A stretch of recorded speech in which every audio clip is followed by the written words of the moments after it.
All right. How many of you have ever, I guess, when you study your Bible, there's times in which maybe you study it and you're like, how did we get there?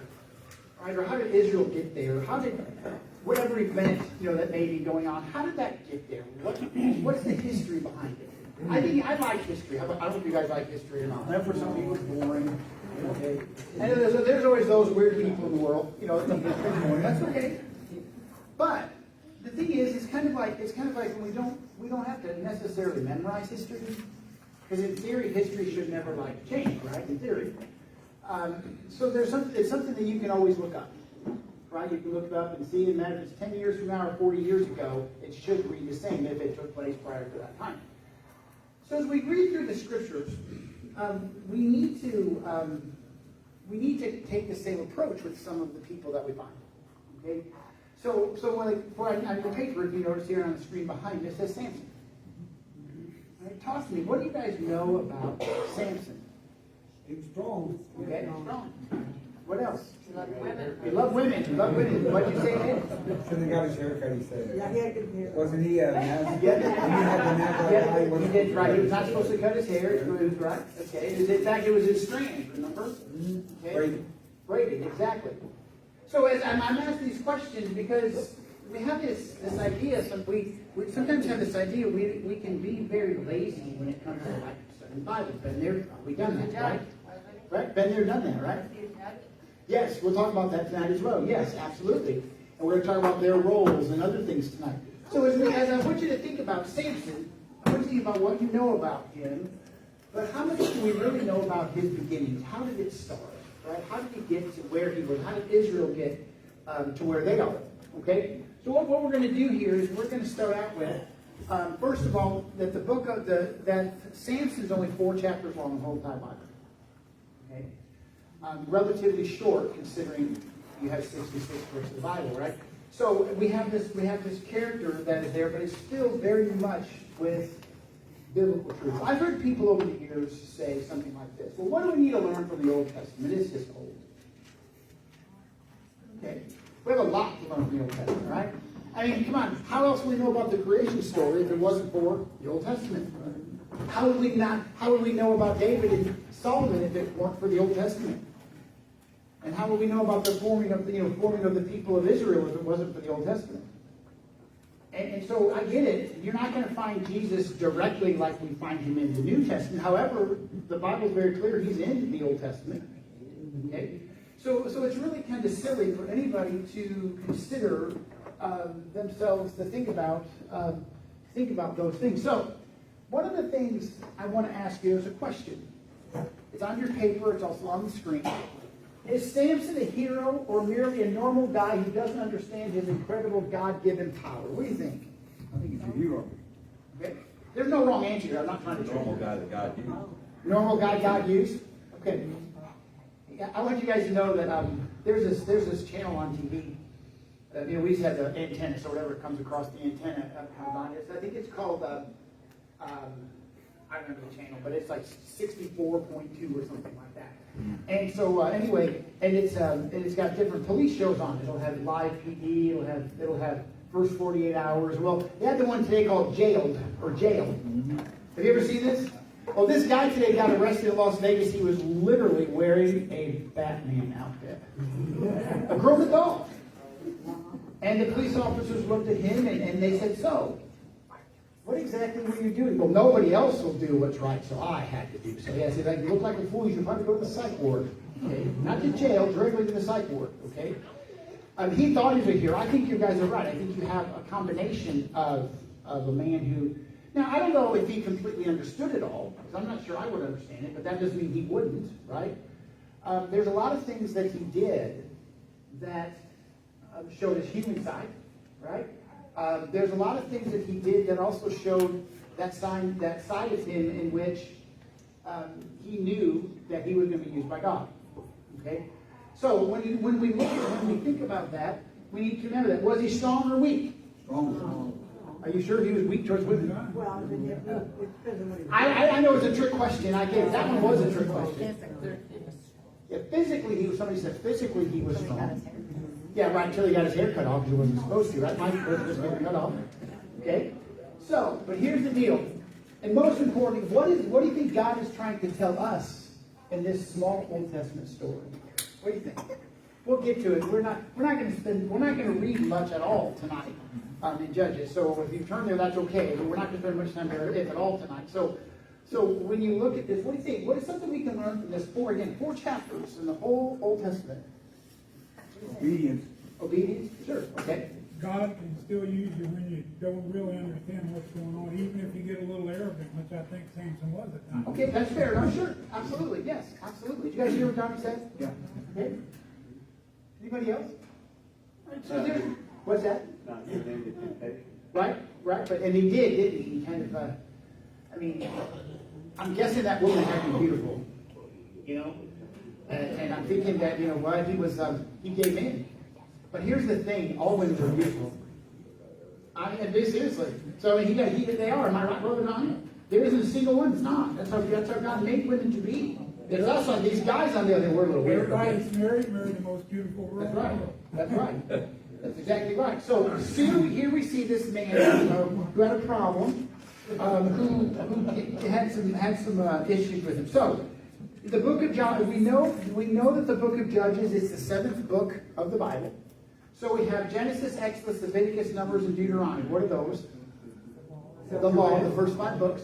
The Septuagint. Right, Pentateuch, right? And then you have Genesis, Exodus, Leviticus, Numbers, Deuteronomy, what? Joshua, Judges, Ruth, right? Okay, so we're right in this time frame. Ruth is very much a historic book, right? So we have this. We're now in the historical books, away from the law, and now we're into where we have a judge.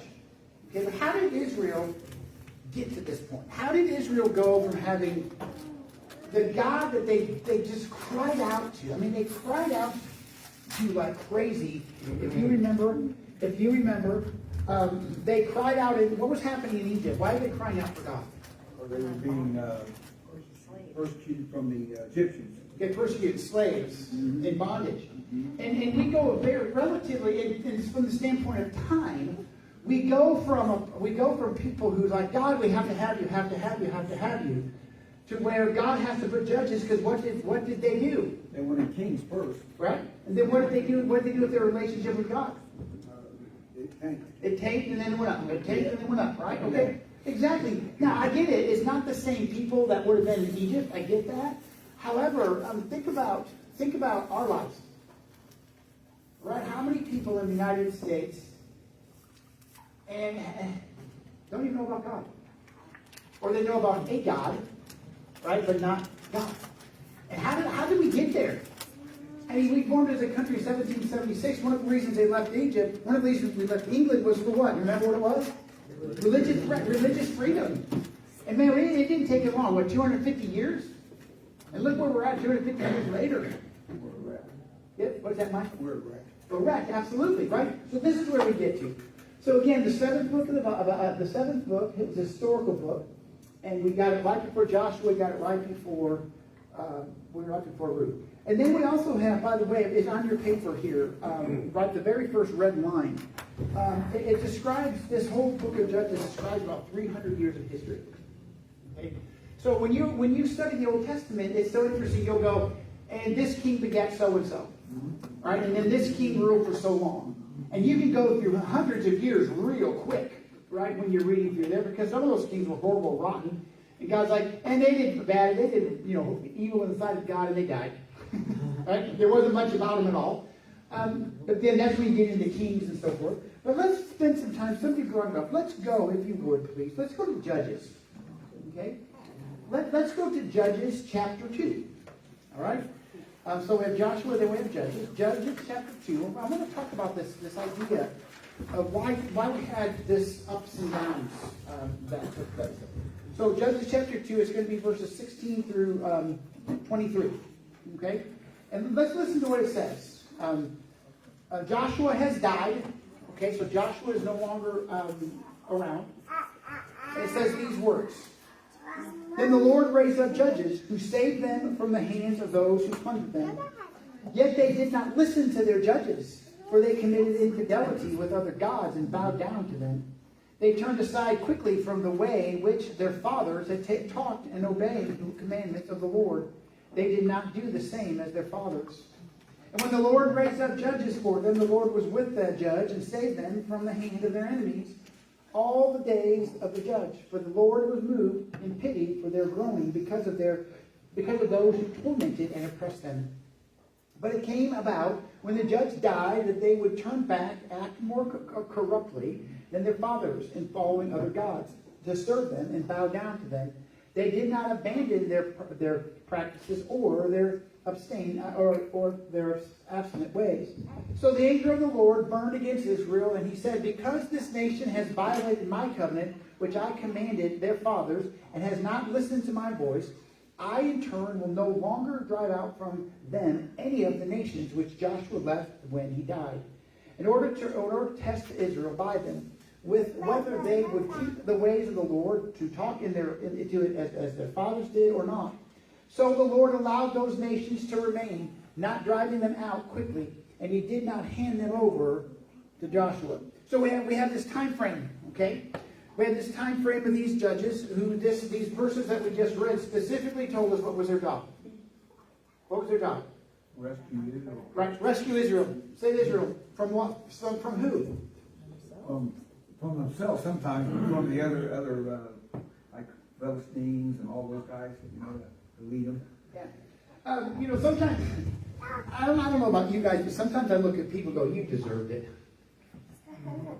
What were you thinking? Oh wait, you weren't. Never mind. Don't question. Right? And so here you see Israel. It's like, what are you thinking? Remember, who rescued them from Egypt? God. Who knocked down the walls of Jericho? God.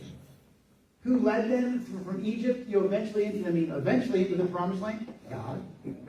Who gave them godly leaders? God. And yet, over and over again, what did they do? Turn back to their old ways. Yeah, turn back to their old ways. Turn back to their old ways. They did that. On your paper it says these words. 2 Peter chapter 2, verse 22 says this. It has happened to them according to the true proverb. A dog returns to its own vomit, and a sow after washing returns to wallowing in the mire.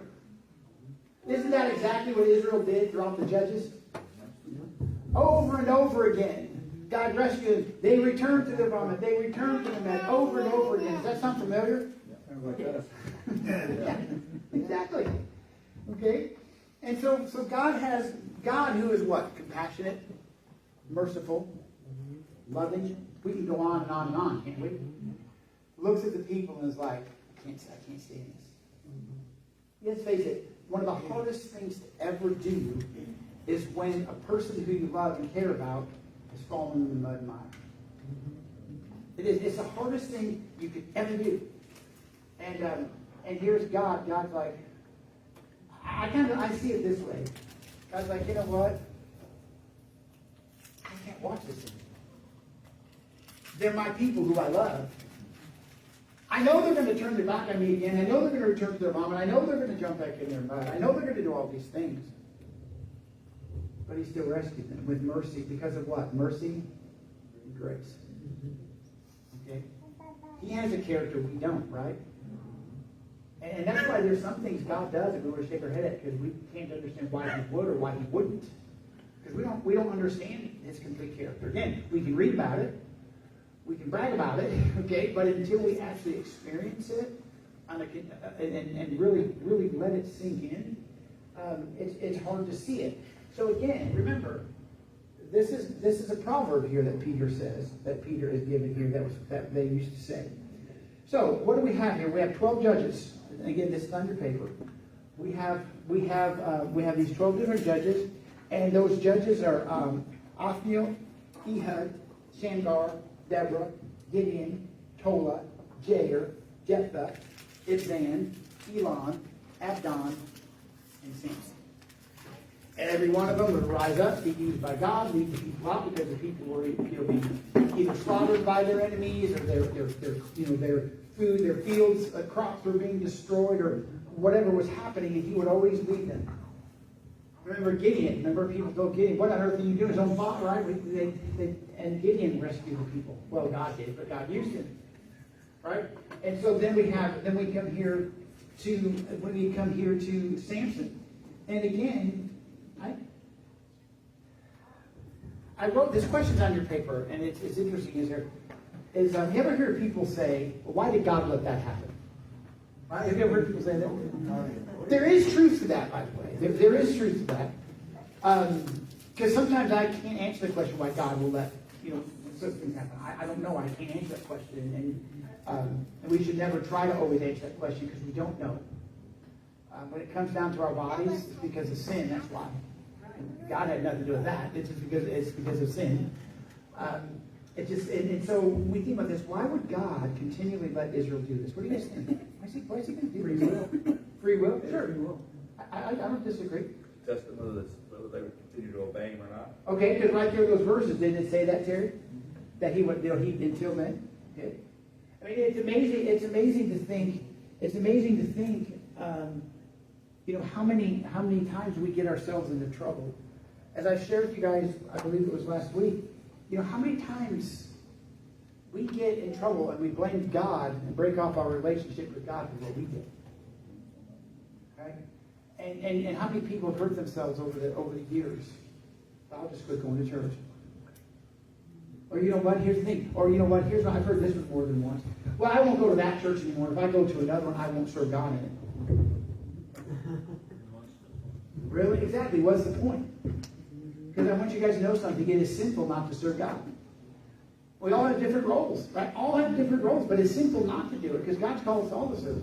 So we have these 12 judges, and we're going to focus, starting tonight, we're going to focus on Samson. Ultimately, those of you who had my class know that we kind of talked a little bit about the judges, if you remember, the ups and downs of Israel. And I can't help but to think of how sometimes Mike or somebody said how we will be that way. Right? I've got it figured out, I'm going good, and have to start all back over again. That's something that Israel did so. So let's kind of look at this. What I want us to do, where we're going to start out here is understanding the times of Samson, understanding the children of Israel, beginning with some of the dates and other things that are there. How many of you guys know when the United States was formed? What year? 1776, right? So we're now 250 years later. We're still here. And we only know that we would do 250 years. Why? Because it's written down. Right? It's written down. So now let's do this. If you would, go with me and turn with me to 1 Kings chapter 6. Okay? First, again, I'll put it on the screen here, but 1 Kings chapter 6, verse 1. Let's take a look at this. Let's kind of get an idea about this. Now, I want you guys to know, if you've never really paid attention, the Bible is not necessarily written in chronological order. Okay, so please remember that. It's not. There's going to be some books that you read are going to do what? They're going to overlap with each other because of the leadership that is around. So here we have First Kings. We have this that's taking place. That actually First and Second Kings, First and Second Chronicles used to all be one big book. Okay, so it's all historical books. But here in chapter 6, verse 1, let's begin this process to see what happens here with Israel. So it says this in 1 Kings chapter 6, verse 1. Now it came about in the 408th year, after the sons of Israel came out of the land of Egypt, in the 4th year of Solomon's reign over Israel, in the month of Ziv, that is the 2nd month, that he began to build the house of the Lord. Okay, so what information did I just read to you in one verse? What's it tell us? Okay, it tells us the month. It tells us the year. It tells us how long Israel has been out of Egypt. It tells us, what else does it tell us? There you go. Caught that. Good. Began to build the temple. So we have a lot of information about Israel in one simple verse. One verse that's not, hey Dave, it doesn't have big names in it or nothing. You know what I mean? Simple ones, okay? So we have this, so we know that this is where they're at. We know that that this is the beginning of this. Solomon began his reign somewhere around 970-ish. Okay, somewhere around there. So we're 400 years they're out of Egypt. They're out of captivity. They're building this. So there's around this is around 1446 or so BC. So this is a long time ago that we're there. Does anybody know how long Israel were slaves in Egypt? It's on your papers. Yeah, 400, about 400 or 430 years, somewhere in that neighborhood. Over a long time, right? Long time. Now, when we see what's going to take place, what we're going to do here now is I want us to see. We know that Israel spent 40 years where? Wandering. Okay. We know that they eventually get to the promised land. How do they eventually get to the promised land? After they're wandering in the desert. We know they got there because why did they end up having to wander in the desert? Because they didn't think they could defeat the people in the land that God gave them to kill them with broken hunter. Okay, disobedience. Because who remember the 12 tribes? The 12 men went into each tribe sent someone in, and all 12 came back, and 10 of them were like, "This isn't going to happen." Remember? Mm-hmm. Not going to happen. Too difficult. This is too difficult for us. This is too difficult for God. So it's just not going to happen. So we have that history. So now see, those of you who say you don't like history, you just read history. All right, just I tricked you, okay?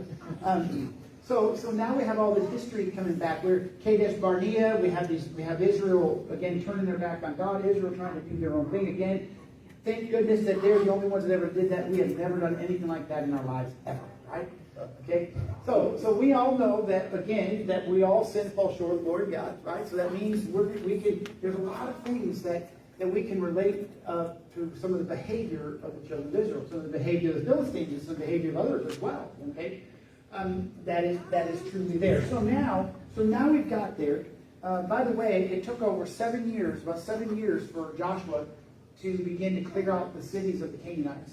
Okay, and before that, there was eventually about 50 years. Can you guys imagine this? They've been in the land.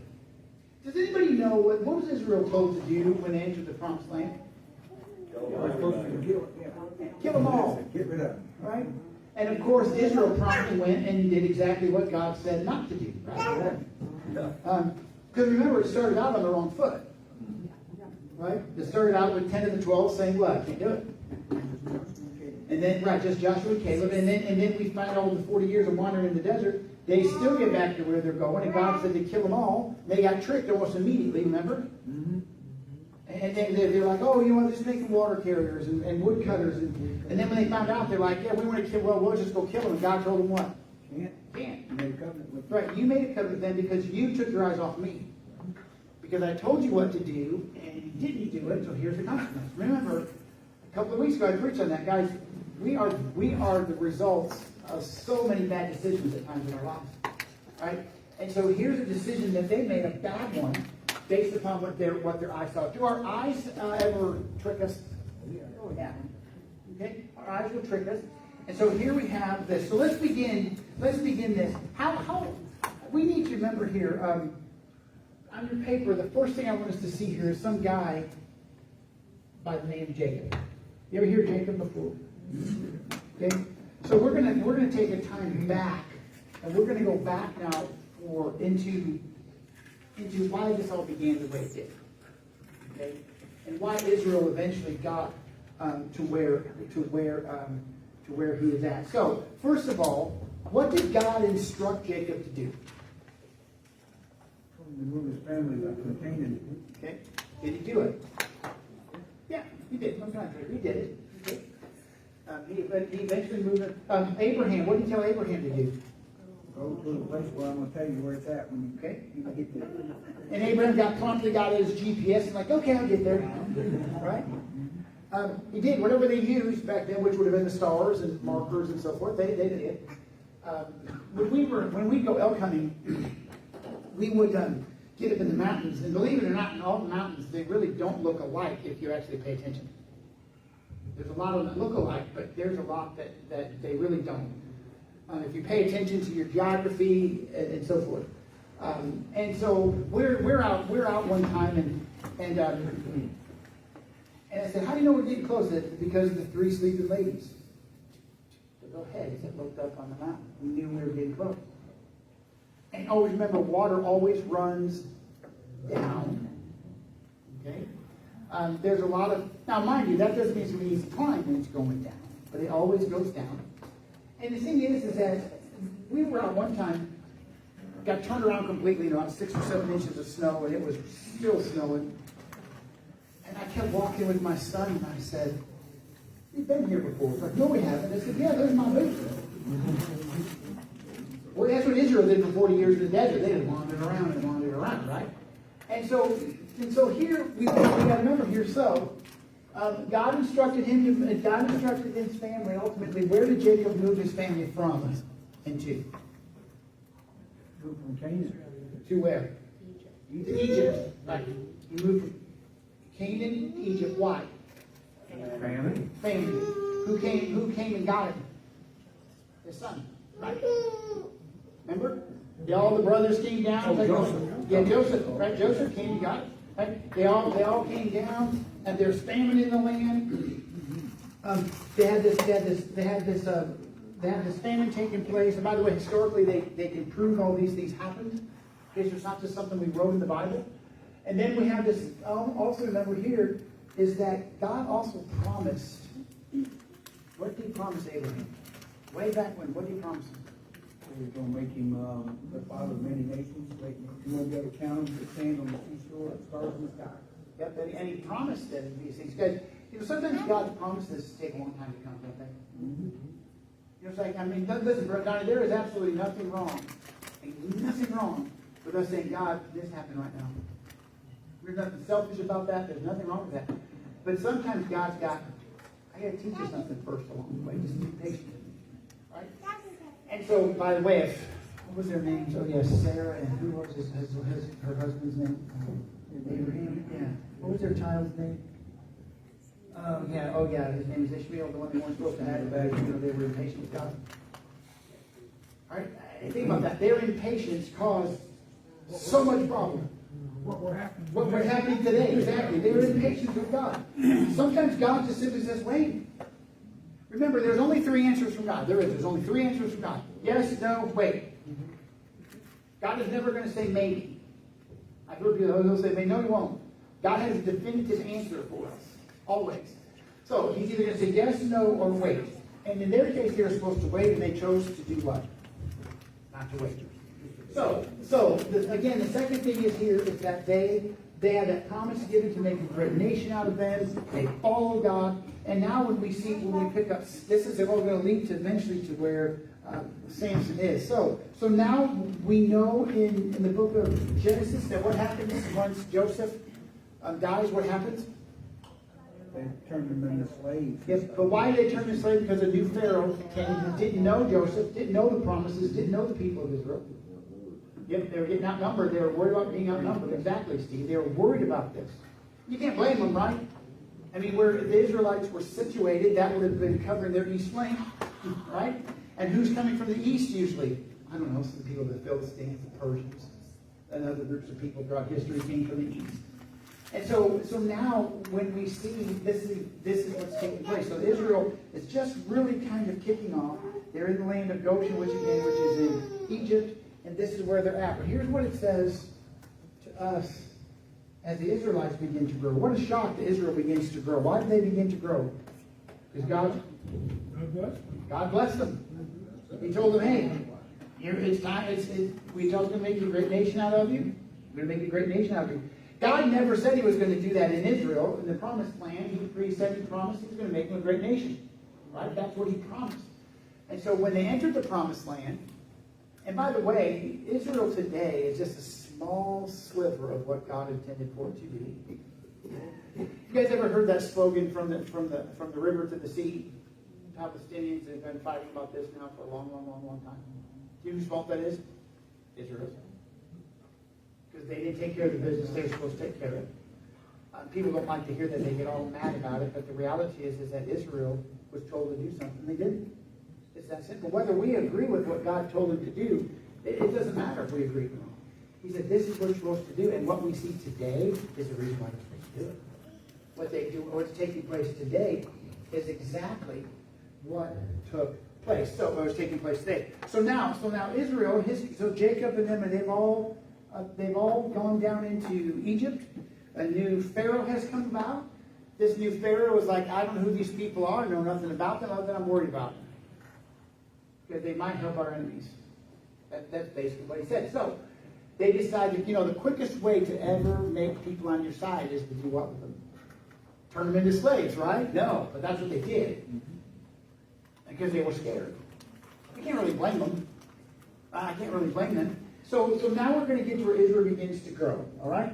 So this is on the page. We'll get to Exodus chapter 1, verses 9 through 10 in just a minute. So this didn't happen like overnight. Right? Israel begins to grow. It took years for this to happen. And so we're many generations removed from Pharaoh. And the odds are that it's most likely Amenhotep first, okay, who is the Pharaoh. And he saw these Hebrews as a problem. Isn't it amazing that to this day people still see the Hebrew people, the Jewish people, as a problem? I find it interesting. How many of you guys know that they stabbed 2 Jewish people? I think it was in New York City. It's very, very interesting because when a Jewish person gets stabbed, it's not a big deal. It might be, it might be a hate crime. You stab a Muslim person, it is a hate crime immediately. There's no questions asked, do an investigation, that's what it is. Okay? And yet we have these people who died, or I think they died, or they got at least attempted murder put upon them. And it's like, well, we have to investigate it first to make sure that's what it is. Really? So here we see what's taking place. So again, Israel has always been hated. This is not anything new. But listen to what it says. Again, it's on your paper. It's on the screen behind me. In Exodus chapter 1, verses 9 and 10. It says, behold, the people of the sons of Israel are too many and too mighty for us. Come, let us deal shrewdly with them. Otherwise, they will multiply, and in the event of war, they will also join those who hate us and fight against us and depart from the land. Really, what the bottom line was what? What did the last part say? And they will leave the land. That's what he was really worried about. Israel was pretty arrogant. The pharaohs were arrogant. The people were arrogant because, hey, we don't get defeated. Kind of like Ai with Israel. Remember, they've never been defeated. So we have these events that are taking place. So this is going to start leading up to Samson, leading up to how this is all going to take place. So there's at least 430 years of this captivity. They cry out to God. And it's interesting. Remember, what did I read to you when we first started? I read to you that the people in Judges chapter 2, the people would do what? Cry out to God, God would help them. Cry out to God, God would help them. Here's Israel. They cried out for God for what, 1 or 2 years? No, for a long time to get someone to get them out of Egypt. Remember, that's why God rose up Moses. Right? He raised up Moses to be able to do that, and Aaron and to lead. And then all of a sudden, what you have here, look what I want you to think about this. What did Israel do the moment they left Egypt? Started whining. Yeah. They got into more than a whine after a while, didn't they? Right? They went from a whine to a complaint to, let's go back. Right? So this behavior from Israel is very, very familiar, right? They've done it forever. And here we see from the people when they were in Egypt, that's exactly what they did. They want the help. How many people do you think today want God's help but don't have anything to do with God? I'm going to say the bulk of people. Right? And so we really haven't changed, have we? The Bible tells us that we will not change, right? That nothing's new under the sun. And this, once again, is that proof of what we have. So this, can you kind of see here the whole birth of what's going to have to happen with Samson? The whole idea of that you have these people that say they trust God, want to follow God, and then when God helps them, they love Him, and when they get comfortable, they just start living how they want to, and then they cry out to God, and God's like, here we go again. Here we go again. Isn't it interesting? How many tribes were there in Israel? 12. How many judges were there? 12. Okay. And here in these passages, we need to remember here that ultimately, who does God send to the Egyptian, to Egypt first to save the people? Moses. And then ultimately uses Joshua, and then we go down the line from there. With, again, these 12 judges that I gave you. And I just want us to begin to think about tonight as we look at Samson, look at what he's going to do, how Israel got there. I really think that our churches in America, we need to learn from these passages. We need to learn from who Samson is. We need to learn because what we're doing is we're forgetting where we came from. We're forgetting how good God is to us. You guys know that they were I believe they said they're not going to do it. But you always know when the government says it's not going to happen, that it always never happens, right? But the reality is that they were going to make a full Muslim community in Texas. You guys know this? From the laws they used, from the police force they used, from the fire department, everything was going to be Muslim, period. And the infidels, which is us, could not be allowed in their city. I'm not making this up, go look up this in Texas, but fortunately, as of not that long ago, they're like, that's not happening. But you know, we'll have some stupid judge to say, yeah, it can happen. Because they've already had it in Florida where two Muslims were fighting with each other. They went before a Muslim judge, and they used the Quran to make their decision. Did you know that? It's no different than what we see here. Let's make our own laws. Let's live how we want to live and tell God, we don't want to. But that's what we do. Is God ever against us? No, ever. And that's something that you and I as Christians, sometimes we act defeated and forget how good God is to us. Okay? And I think that as we think about our country, we think about our churches, we think about ourselves, we need to go back and learn, hey, God has been always with his people, will always be with his people, and is never going to stop being with his people. And hopefully for every one of us here tonight, who may watch this, that we can say, God is my God. That I trust him, that I follow him, and that I honor him in my life. Okay, we're going to close there. What we're going to do next week is we're going to kick into and begin to look at, in fact, it's on the bottom of your paper. We're going to jump into Moses, how Moses fits into this. Because remember, Moses did get into the promised land because of his own behavior. Remember, he did what? Smack that rock. Yeah, smack that rock instead of did what? Talk to it. And so you can read up on this. You can read up on Moses and how that happened. So let's take a moment. Let's pray. Father God, I thank you for the love you have for us. Lord, you are God, and I'm so thankful that you are. That you love us. You gave your son Jesus for us. And I ask, Father God, right now that, Lord, we will trust you. Lord, we'll follow you, we'll honor you. Keep us safe throughout this week, Lord, and bring us back to church on Wednesday. And use us, Lord, in ways we never knew you could. I ask in your name. Amen. Amen. Thank you guys for coming out tonight. Come on back on Wednesday.